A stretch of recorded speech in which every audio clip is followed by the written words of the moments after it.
और लगभग 9 वर्ष की उम्र में सावित्रीबाई का विवाह ज्योतिबा फुले से हो जाता है। हाँ हाँ इतने सारे पुस्तक पढ़ते रहते हैं आप।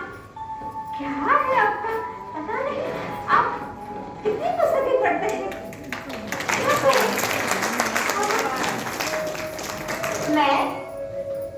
मैं आपको कहती हूँ खाना खा लें तो बस आप पढ़ रही हैं।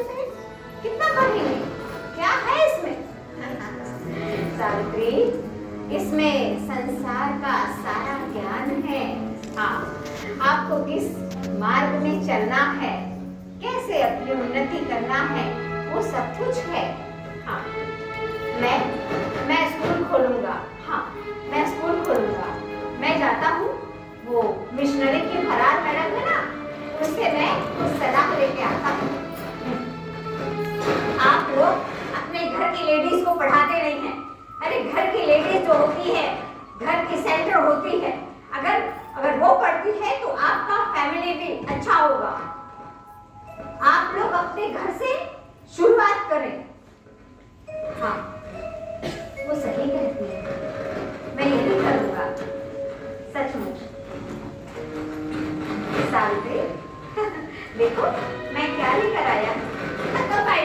पट्टी।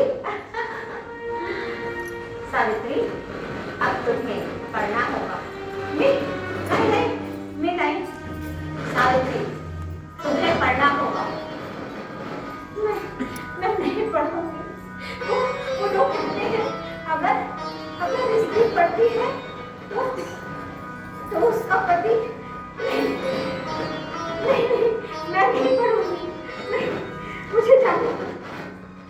सावित्री, ऐसा कुछ भी नहीं होगा। बैठो, पढ़ो।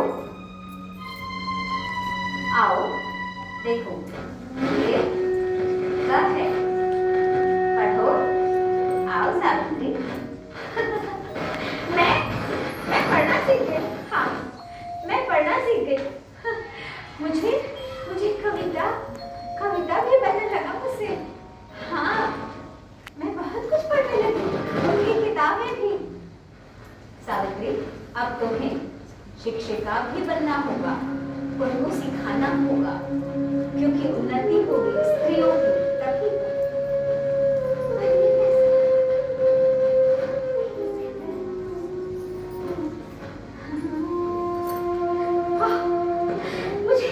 मुझे पत्थर मार रहे।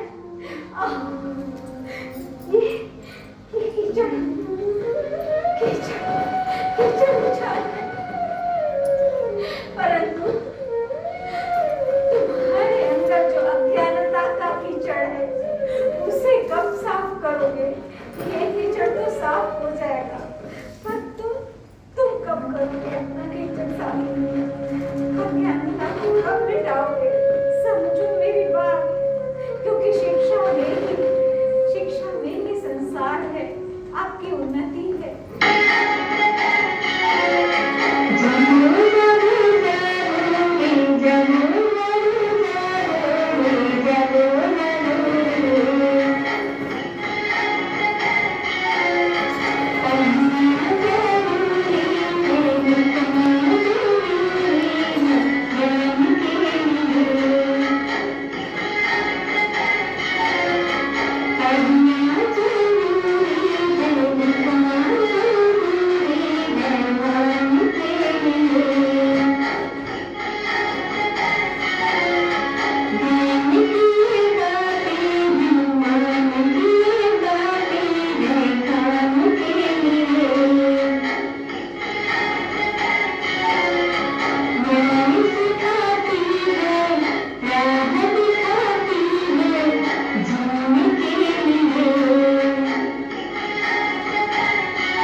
मैं एक विधवा स्त्री हूँ। ज्योति भाई, आपने मुझे क्यों बचा लिया मुझे? मैं मरना चाहती हूँ। मेरे जेठ ने मुझ पर अत्याचार किया। मैं उसके बच्चे की माँ बन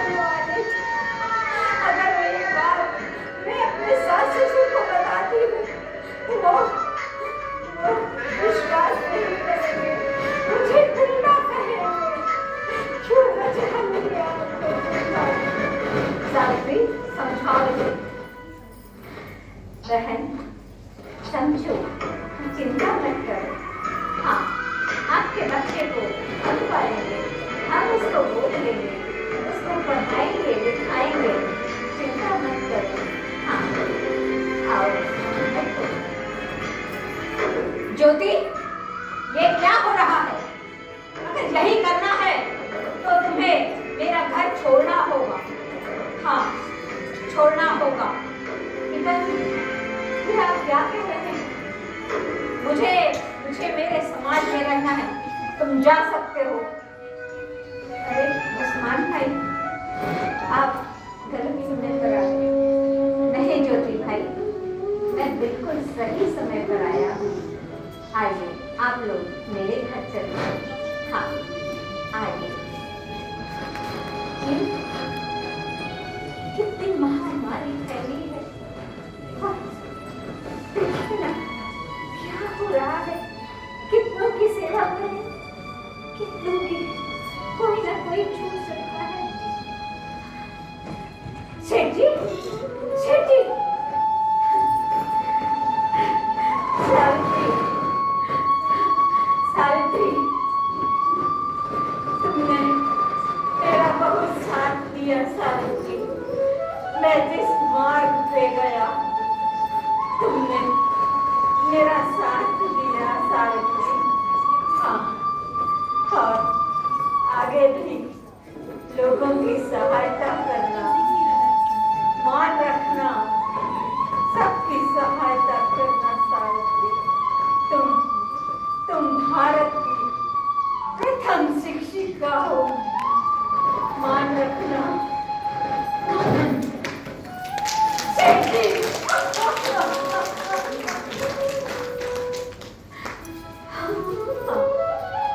मैं आपके बताए रहा मैं चलूंगी। यशवंता, तुम अस्पताल जाओ, मैं गांव जाती हूँ। लोग तड़प रहे हैं महामारी में। नहीं माँ, आप गांव मत जाओ, वहाँ महामारी फैली है कहीं। नहीं यशवंता, हमने तुम्हें इसीलिए तो डॉक्टर बनाया है। तुम अस्पताल में लोगों की सेवा करो। मैं गांव जा रही हूँ। ये बच्चा अपनी मरे हुए माँ से चिपका है। कैसे करूँ मैं तुम्हारा रक्षा करूँ? और मुझे ये क्या हो रहा है? मेरा अंतिम समय भी ऐसी ही सेवा में बीते।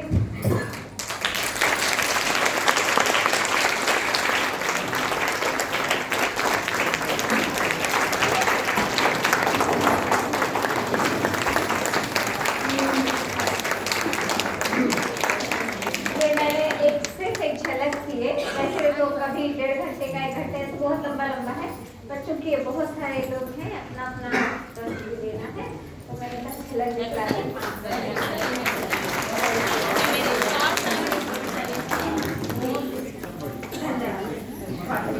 जी हाँ, शब्द कम पड़ गए आपकी इस प्रस्तुति को देखकर।